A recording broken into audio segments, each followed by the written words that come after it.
Hello everyone, my name is Lowko, and welcome to another match of the GSL Code S. What I've got for you today is a Terran versus Protoss. This is the first series that was played in Group B of the round of 12. Spawning right here in the top right-hand corner, we have the man who is considered to be the very best player from South Korea over the course of the last decade and a half. Certainly the most successful player that we have ever seen in the GSL Code S. We're looking at none other than Maru's main command center. Now, Maru is an absolute legend, but truth be told, in the last couple of tournaments I've seen him play earlier this year, I wasn't impressed. I really hope that he gets it together once more for this particular event, because Maru, I mean, he's considered to be just such an absolute legend, but lately, I think he's been having some issues. His opponent, though, spawning right here in the bottom left-hand corner of the map, all the way from Canada, with the red Protoss pieces, a man who traveled to Korea and managed to qualify for the GSL. We're looking at Trigger's main Nexus. Now, historically, Maru should certainly be the favorite. However, Maru seems to be on a bit of a slump right now, or maybe at the very least he's not feeling 100% okay. Trigger is on the up and up. That being said, the last time I've seen Maru play, so in case you're unfamiliar, Maru doesn't play in a whole lot of tournaments. Very similar to, for example, Serral. He apparently hadn't been practicing too much. At the very least, that's what I heard from his team manager. Apparently, he hadn't been practicing all too much because he's got shoulder issues. So, Maru apparently received an exemption from the Korean military because he's played so much Terran that his, arm is completely messed up.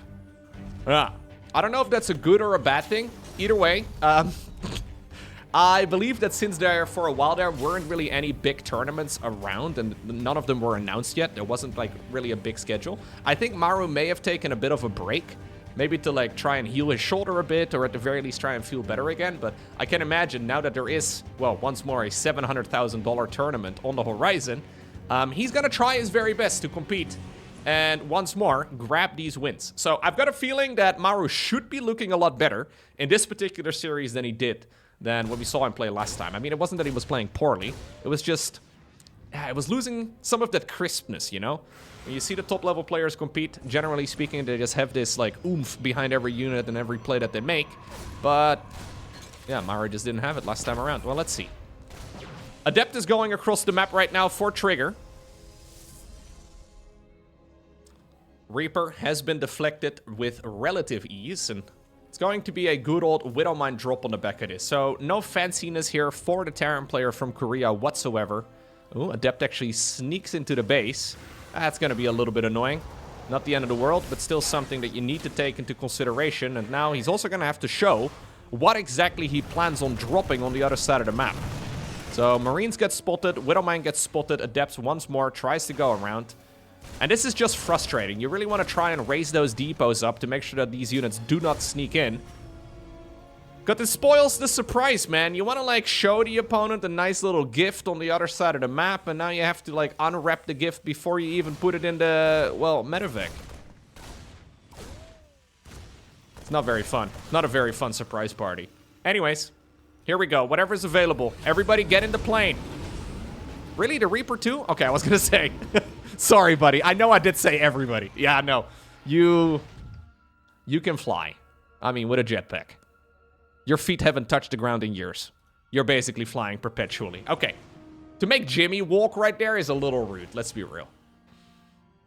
Well, Trigger has had a lot of time to prepare. He had a few Stalkers set up. He's gone into Blink, but Blink is not yet available, and that is an easy snipe. What about the third Nexus? Even though he's had all the time to prepare here, he decided to split up the Stalkers. And this is still an attack that needs to be respected. Getting the kill on the third would be huge. Okay. It is a cancel. Probius decides to sacrifice himself in vain, but at the very least there will be revenge on the mine. A new Nexus needs to be started up ASAP. Not really the start that Trigger was hoping for. Blink is just about to finish up though. Robo Bay on the back of this. Robo Facility is over on the low ground. Is he going to try and Blink on the other side of the map? Unlikely. This is a double gateway start. So a very non-committed push. Now, I like this actually from Maru. Yeah, he's like, hey, have a Reaper. Man, poor Reaper is getting bullied a lot in this Terran army so far. The Reaper basically used as bait to try and get the siege tank to get a free hit off on those stalkers. And, well, he is going to ultimately achieve that goal now using the tall grass. Those are line of sight blockers. Banshee up in the air too. And this is scary, man. This is a scary Terran attack. Getting a cancel on the third Nexus twice is extremely good. Robo Bay is quite late here, it seems, for Trigger, so he's certainly not going to have any Colossi available anytime soon. And this is not going to live. Stalkers decide to blink around the site, cancel on that Nexus at the very least. Yeah. Okay, he's going to try. He's going to try and blink on top of the tanks. Okay, at the very least, one of the tanks... Oh, nice pickup control. One of the tanks was microed well.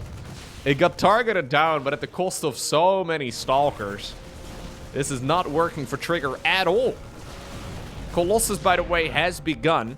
Maru is not quite committed to an all-in. But he did need to deal some sort of damage with these attacks. He doesn't have a third CC of his own. And this is the Maru we all know and love. Yeah. Making it look easy. What did he do? Well, he made men with guns and a siege tank or two. And then a bunch of Banshees. This is the type of series where... I mean, as a commentator, I don't know if I'm supposed to be biased or not. But I don't really have a favorite. I mean, it'd be cool if Trigger wins. It would also be really cool, though, if Maru wins. It'd be a better story if Trigger wins, because Maru has won like a dozen of the GSLs at this point, okay? It would be a better story if Trigger can somehow, some way fly all the way across the ocean and then win a tournament in Korea. I think that's the dream of basically, well, maybe not all non-Korean pro gamers, because there's one that I can think of that certainly could do it, but it has never bothered. Anyway, I think a lot of the non-Korean pros do, at the very least, dream of winning a tournament like this. It's going to once more be a Twilight Council start. Starport on the back of this for Maru. Good old 2-base aggression, by the way. Nothing odd with that at all. It's going to be a Cyclone this time around, so a little bit of that early game variety. Cyclone's very powerful, of course.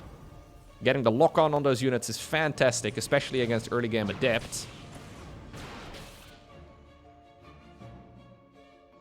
Blink, coming up. Now, if I had to pick any favorites, I think Clem could do it. I think Serral could do it as well. It's not easy, though. And that's the thing, right? This is a good snipe. Oh, he loses high ground vision.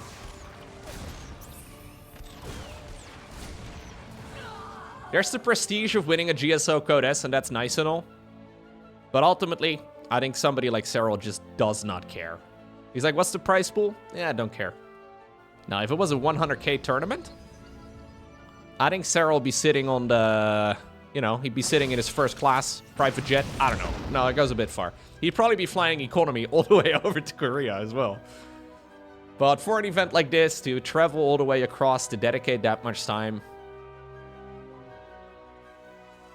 The top dogs just don't seem to care that often, but, I mean, Raynor has had this in his mind for a long time, and he's been trying. And it's nice to see Trigger doing the same thing, too. Obviously, historically, we've had players like, for example, Scarlet try a lot. Deep has been there many times. Back in the day, we had Jinro. We had many players. Okay, so, Cloak Banshee, Siege Tank, no third command center just yet here for Maru. A little bit late on the extra depots there. He's not going to hit a heavy supply block, because all of those units are still in production, but it is something to keep in consideration. This time around, by the way, Trigger has gone for a triple gateway start, rather than the double gate. Double gateway is a little greedy. Makes sense to, at the very least, give it a shot. Go for the triple this time around. Ooh, Cloak Banshee sneaks in. I don't Trigger saw it. No, Trigger has not seen this yet. But he does get a siege tank for his troubles. Decides to recall the units. What about the Banshee at home? 3 probes, 4 probes. Okay, Observer finally comes in. If you cloak the Banshee early, obviously you don't see the little dot on the minimap, so you had no extra time there to prepare. What about the fight here at the front? Is he going to go straight after the siege tank? He will. Both of the factory units in this fight are gone. In the meantime, that Banshee has taken the long way out of the main. Third Nexus once more in a little bit of trouble, but you can see here that there is an extra gateway available, right? The amount of units that Protoss has at their disposal is huge. Did we lose the Observer? Where is the Observer? Oh, there it is. Hanging out? Wait, where? No, where is it? Ah, it was still over here. One of the benches just ran out of energy. That's why you could start firing at it. Nexus did get cancelled once again, but this time around, Maru is paying the price for it. That is a lot of units to kill a Nexus with. And he did kill 15 probes as well. Don't forget that part. Those Banshees have still been an absolute nuisance. And these are pretty basic attacks here from Maru. Like, obviously he's executing it well. But these are not like uncommon strategies from Terran in this matchup. Trigger very much so not enjoying, though, the execution that Maru is aiming for. This time around, at the very least, he made Maru pay, but I feel like that Banshee in the main base could have been prevented. At the very least, that could have been microed against a little bit better. Yeah. The observers there not quite helping out, and guess what? There go the ladies once again. They've been repaired back up. One of them did die, actually. But a third one was produced. Usually a little bit uncommon. There is now a photon cannon set up. The reason he's bringing 2 is because 2 is enough to actually one-shot probes. You know, so it's likely that Trigger is going to be microing units on the other side of the map in the meantime, so you may as well try and throw a little bit of a curveball. Now, even though, and this is why we don't see a ton of static defense generally, even though you technically have all of the ways to defend over here, it's still annoying, and that Observer has to go all the way back home. Is that still the only Observer he's got? No, he's got a second one. That one's been sent across the map as well, apparently, or at the very least, it's going to be sent back into the main base now. But Maru is buying so much time with this little group of units. And Trigger is falling behind very rapidly. Normally, there's this massive lull in the game for Terran. When they go Stimpak, combat shields, +1 infantry, the whole shebang, those upgrades are now seconds away from finishing. And that means, yep, that once more, Maru is ready to go for a real attack this time around. The previous ones were all, yeah, pretty committed. But this is now the first real push designed to potentially win the game. Trigger does have charge, and that is something worth noting. Charge is incredibly powerful, especially against those siege tanks. Only 2 medevacs up in the air at this point in time. There's the Zealots going in. Oh, ooh, did not quite save it in time. Okay, Zealots coming in around the front as well. Lovely push here by Trigger. Pushes this away. Raven tries to drop a couple auto turrets. Okay, at the very least, it's gonna force Trigger back. But that was the defense he needed. I really like that he decided to commit it to a fight over there rather than in this choke point in this area. Maybe it would have been... it would have bought him a couple extra seconds and maybe like a potential, I don't know, half an extra warp in or something along those lines. Still, the attack is not yet done. We have force fields. Decides to not use them just yet at the very least. I wouldn't mind it. There we go. A couple of the units do indeed get sliced in half. Little overly ambitious maybe here for Maru. Blink. Good blink. Where's the Colossus? Didn't we have one? Oh, Colossus was mir-rallied. Ah. Colossus was standing awkwardly behind that mineral line. Definitely need to make sure that that unit is part of the control group here. And the Colossus will probably seal the defense. Yeah, Maru still, though. Maru's a very aggressive player. He's still just rallying everything he's got. And you know what? Maybe it could seal the defense, but what about the SCV train? Maru's got some wiggle room in this series. Colossus a little bit overexposed. Zealots get sliced away because of that, well, single force field there. If Trigger holds on to this push, he is gonna win the game for certain. But you can see he's a little bit trigger happy. Sorry. He's a little trigger happy on the energy there. Wouldn't mind seeing the energy recharge, although it's actually already on cooldown. No shield batteries over here at the third base at all. SCVs are tanking the majority of that Zealot charge. There's finally a shield battery finishing up. Is there enough? Widowmines connect with the majority of the ground units. That's more Zealots down the drain. In the meantime, the Banshees are actually targeted on that single Colossus. A second one was never started up for Trigger. And I think Maru just sealed the deal. Oh, there it is, actually. Yeah, no, it doesn't matter, though. That second Colossus is too late. Maybe. I mean, the third Nexus is not gonna live if he decides to target it down. Trigger does still have a 10-worker lead. And these Colossi are being very derpy. I don't understand. Maybe it's the positioning of the Robo facility or something. The rally points, I guess, are all out of whack. Yeah, GG gets cold. Wow. That's a very fast 2-0. And that's exactly the Maru we have come to expect over the years. Let's have a look at the winner's match as well. So, in the GSL, there's 2 games that get played at the very beginning of a day to determine who moves on. You have the winners of both of those matches playing against each other. So, this is the winner's match of Group B of the round of 12 of the first season of the GSL Code S of 2025. There you go, spotting right here in the bottom left-hand corner. Playing with the Red Terran SCVs, of course, we have none other than Maru. His opponent all the way in the opposite corner with the blue Zerg drones. He goes by the name of Rogue. Okay. So, Maru, looking powerful against Protoss once again. Was it a fluke? Because that was still a very risky series. What if you go up against the Zerg player who's on absolute fire right now? I've been really liking Rogue's Zerg versus Terran. It's been looking powerful. Especially in the late game, though. A pull first in this matchup is quite uncommon. Maybe he's expecting some sort of cheese? I mean, keep in mind, Maru's got shoulder issues. I don't know if he's in active pain while he's playing StarCraft, but I hope for his sake that's not the case. If you assume that, though, as the opponent, do you also assume that the opponent is going to cheese? Maybe that's what Rogue is thinking at the very least. He's not trusting it. Yeah, scouting around, going for a pull first. This is a Zerg player who believes that the opponent is going all in.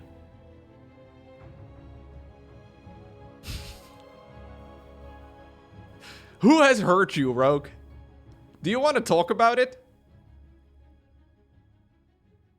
Alright, well, even though it's a quick pull, it's also going to be a really quick third hatchery. This is an extremely safe way of opening up. Can we make the hatch? Hey, Rogue. Rogue, we have the minerals. There you go. A little late on that one.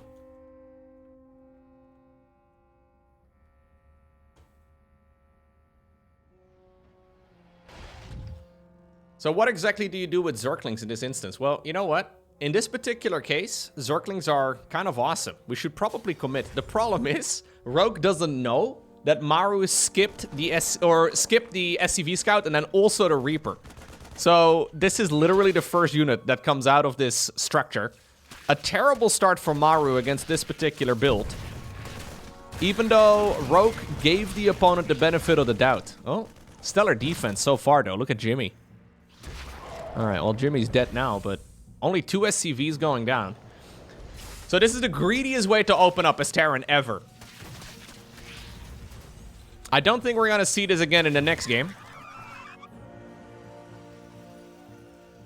But this is the polar opposite of what we saw Maru do against Trigger in that previous series. In that one, Maru wanted to play, well, 2-base all-ins. In this one, he's trying to build the fastest possible third command center. So this is the third command center right now, about 3/4 of the way done. Third hatchery of the Zerg player just finished up. Weirdly enough, though, if Rogue would have committed there immediately when the links got across the map, he would have been able to deal way more damage. Because the first Marine wasn't even out yet. So, a little bit unlucky there for the Zerg. He figured that there would be a Reaper out, so he gave that Reaper more time to potentially travel across the map, so that, you know, the route home would take longer. Now, obviously, Rogue doesn't have a ton of defense available yet. The Queens here are not easily managed, but he's going for the Evo Chamber now over here. Roach Warren also available, and look at Brenda over here. Yeah, dude. Brenda looking thick. She can plug that. No Hellion is passing by her. You love to see it. And obviously there's no Reaper either. And without a Reaper, well, it's going to be difficult for the Terran player to boop that unit around. So Hellions should not be an issue as long as Brenda is sitting in that choke. What about the Hellions at the third base, though? No. Oh, Brenda. Yeah, look at Brenda, dude. Brenda saving lives out there. You'll love to see it. Okay. Lair is about a third of the way done. +1/+1 here. Nice and quick as well for Maru. Third Command Center is finished a while ago. Oh, okay. We're going to go for Hellbets. Maybe. Maybe. Probably not. It's just a very quick armory, though. Doesn't really line up with 2-2 yet. I don't think we're going to go Hellbets. We're just making it so we can't forget it. Fair enough. So Maru was committed there to the early game quite a bit. He wanted to play macro at the very beginning, but then he saw the opponent playing a bit of a strange opener. And he wanted to try and counter it, but now his work account is not looking nearly as good as it could have been.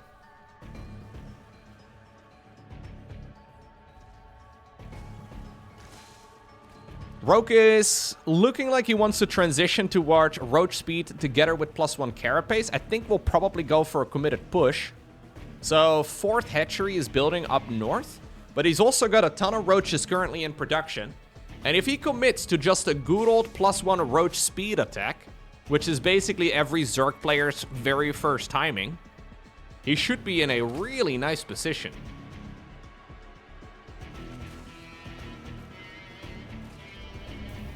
Stimpec just about to finish here for Maru. I wonder how... If Rogue just makes non-stop Roaches, how in the world is Maru going to hold on against that? He's going to need a lot of units. How many siege tanks do we have? 0. How many bunkers did we make? None. Rogue has been going for a lot of these cheeky Roach Ravager pushes.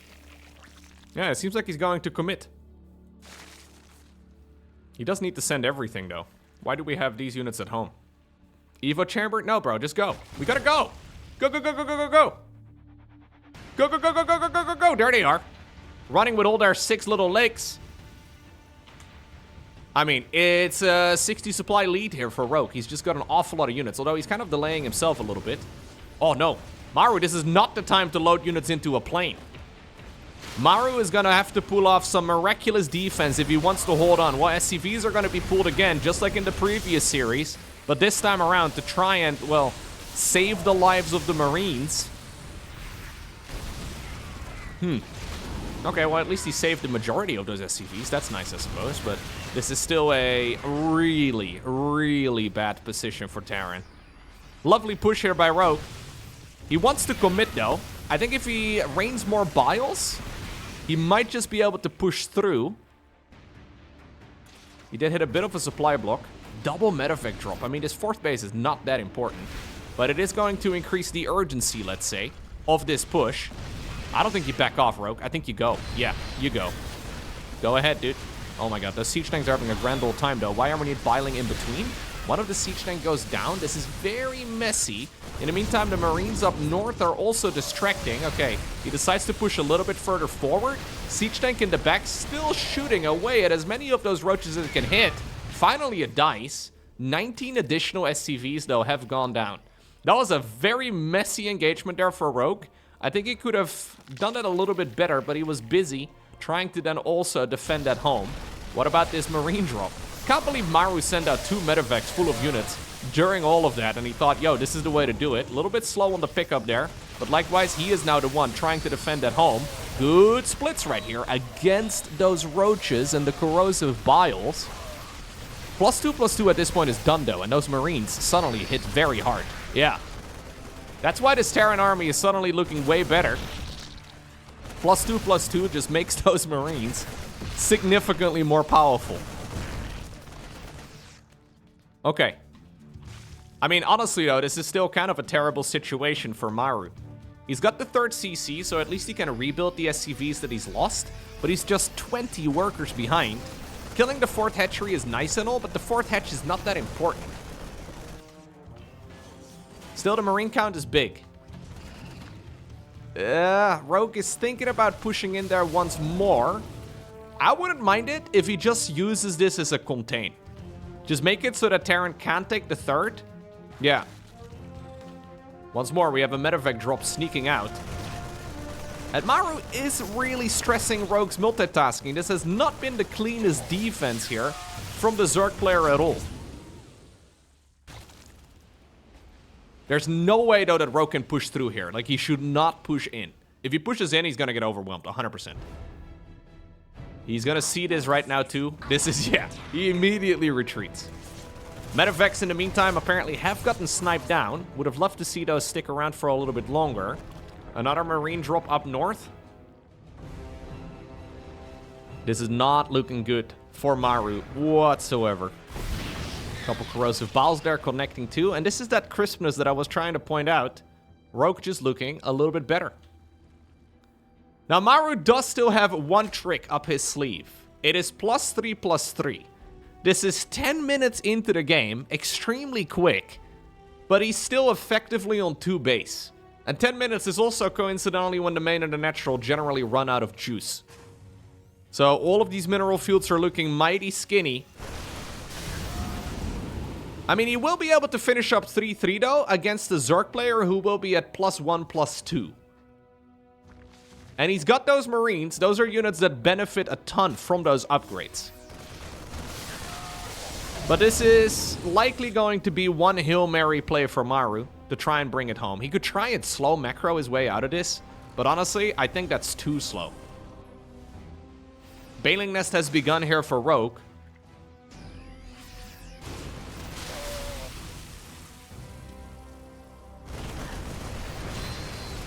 Okay.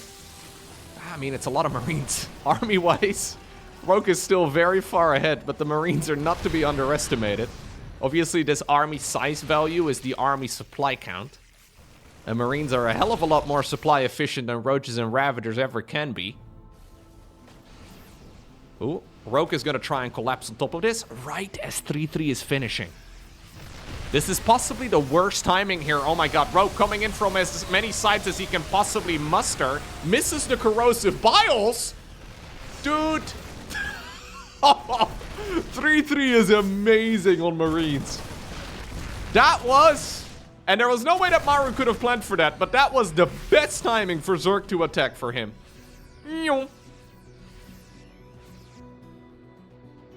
Army size count immediately takes a nosedive. Rogue is making a transition towards Banelings with speed, but speed is still a long ways off. It's gonna be more Ravagers and Banes now, but these are slow Banes, and this is something Maru can micro against. Unupgraded siege tanks, those are mostly just here to, well, make sure that the Zerg army can't overextend. In the meantime, he does it at third base. He hasn't really made any SCVs in like 10 minutes.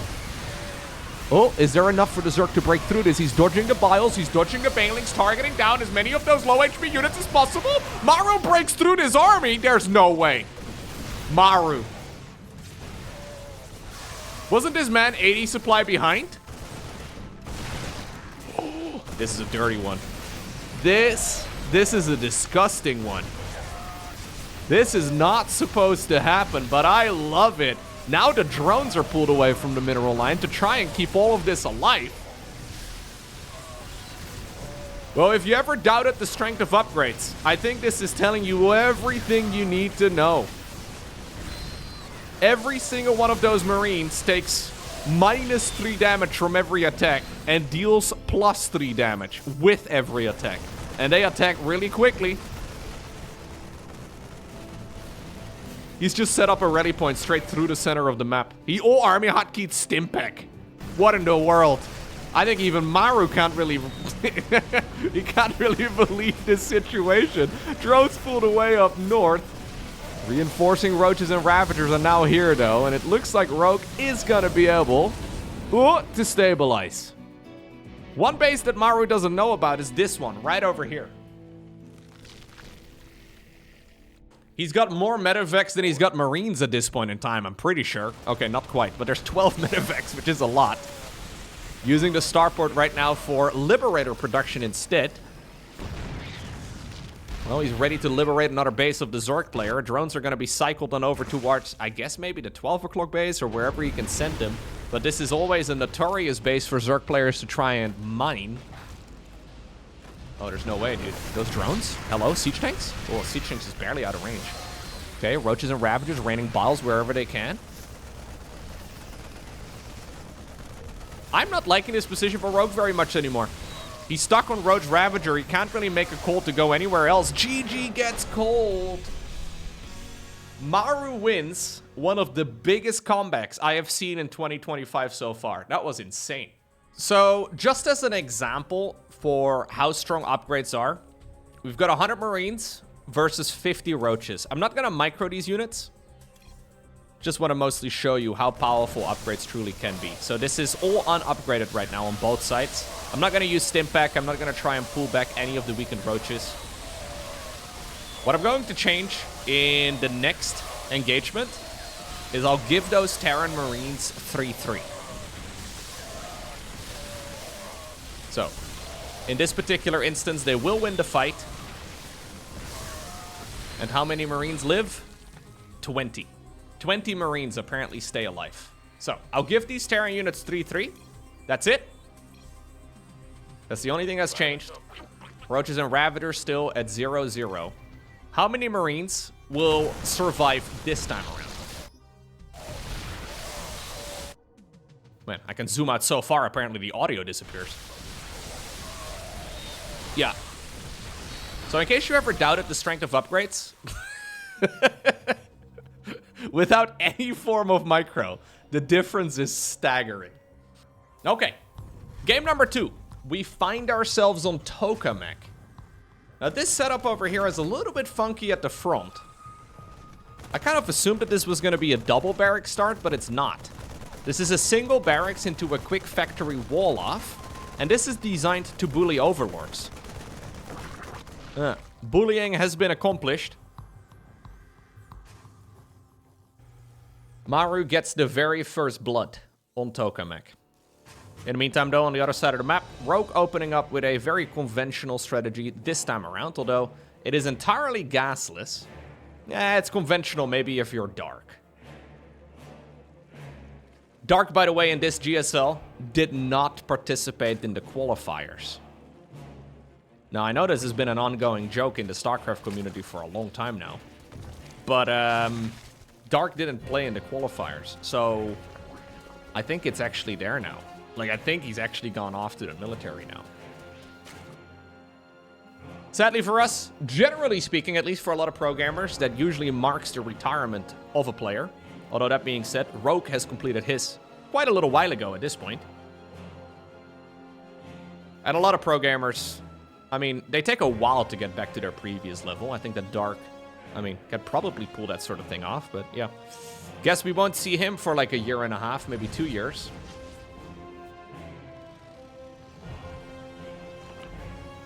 I believe you do get quite a bit of time off from the military. The problem is that you're not allowed to, I believe at the very least, like I'm just telling you what other people have told me, but I believe you're not allowed to make any income. Meaning that it just, like, you could play a little bit on the weekends, I guess, or maybe in the evenings or something, but he's also got a kid and a wife. Oh, that was really, really close. Rogue actually prevents those Hellions from jumping the natural. Good control on those troops. That could have been an absolute disaster. Yeah, so in the Korean military, I believe you're not allowed to make any income while you're in the military, meaning that basically you're not going to be able to participate as a pro gamer. Ooh, man, those Hellions have been a nuisance. You can almost see Maru's confidence growing here throughout these games. Honestly, that previous game should have been a loss. In my mind, that was not ever supposed to be a win for Terran. It wasn't unwinnable, for certain, but it did require the Zerg player to hit right as your 3-3 upgrades finished up. You can't really plan for that. Maru was set up perfectly for that engagement, and he just finished the upgrades. I think he may have even finished the +3 right after the first siege tank shot. Insanely nicely done right there, though, for the Terran player, and maybe a bit of a tilter for Rogue. Well, what did we do this time around? It seemed to me that Maru was quite vulnerable to a good old +1 roach speed timing. Do we go 2-2? I wouldn't mind seeing +1 missile as well, Rogue. Come on, let's do a +1 missile. Yeah! +1 missile with roach speed. Dude, this is baby's first timing attack. just executed at a slightly higher level. But if you're a Zerg player, this is generally the first strategy you learn. If I ever have a kid, this is the strategy I will learn them. Or teach them, rather. Great idea. Okay, what's this? That's not supposed to be part of the build. We have an infestation pit and a hive transition ready to... I don't know, dude. Lurker Den, probably not going to be too far behind. This is actually not Baby's first timing attack. This could have been Baby's first timing attack. Little Liberator sacrifice. Still a bit of a drone scramble, mostly because the Hellions driving in once more. Brenda! Brenda was busy dealing with a couple troops up north. Medevac drop being a nuisance. You're not really supposed to take damage, honestly, against a Terran opener like this. When you're playing Roaches... Like, the entire point of playing Roaches is that you don't die to stupid stuff. Taking 6 drones to the face like that is a bit messy. Especially since the creep spread is looking really good. So Rogue can see those units coming in from a mile away. It seems that the multitasking really is stressing Rogue more than it's supposed to. Okay, he's doing a clean job over here with the micro. Units that are morphed in like this do respawn with full HP, so that's nice. But... It's not particularly clean. Here we go again, dude. Those Hellions. Oh. Alright. 13 drones. For 4 Hellions. I mean, the Liberator sacrifice was kind of silly. There's the Hive, though. Do we have a Lurker Den? Bit late on the Lurker Den. I feel like Rogue is not really finding his footing so far. All of this is okay. None of it is the end of the world. But none of this is really lining up particularly well. 2-2 once more from Maru. You know what? I was making fun of the timing of the armory in the previous game. It was a little early. But ultimately, that armory also allowed him to go +3/+3, right? And that's what saved him the game. So maybe start the game with an armory this time around. Save a Terran player today. Build an armory. One thing that actually changed some time ago in StarCraft 2 with a balance patch. A change that nobody asked for. They made the armory cheaper? Why did they make the armory cheaper? I have no idea. You may as well build it now. Used to be quite a commitment to build an armory. I always thought it was funky, actually. For Zerg and for Protoss, you need a lot of tech requirement. For Terran, you only need an armory. To go 2-2 and 3-3. For Zerg, you need an infestation pit and a hive. Like, that's way more commitment. Then Terran just needs an armory, and it's real cheap now. It's a bit funky. Maybe it was done to, like, encourage... I think it was with the Cyclone overall, wasn't it? And then they reverted the Cyclone change. Maybe they should also revert the... Anyways. Big attack coming in right now for Maru. He's got an awful lot of supply. Yeah, and he has already been doing some dirty moves with Hellions on this exact same expansion. There we go. That base is gonna go down easy peasy. Rogue is rebuilding a hatchery on the far left side of the map. Oh, dude, this is where the Hydra Den and the infestation pit were. Okay. Losing the Hydra Den is actually very annoying. He was already remaking one in the main base. Zergling speed starts up 9 minutes into the game. Mostly because he wants to make a transition towards Banes eventually, I guess.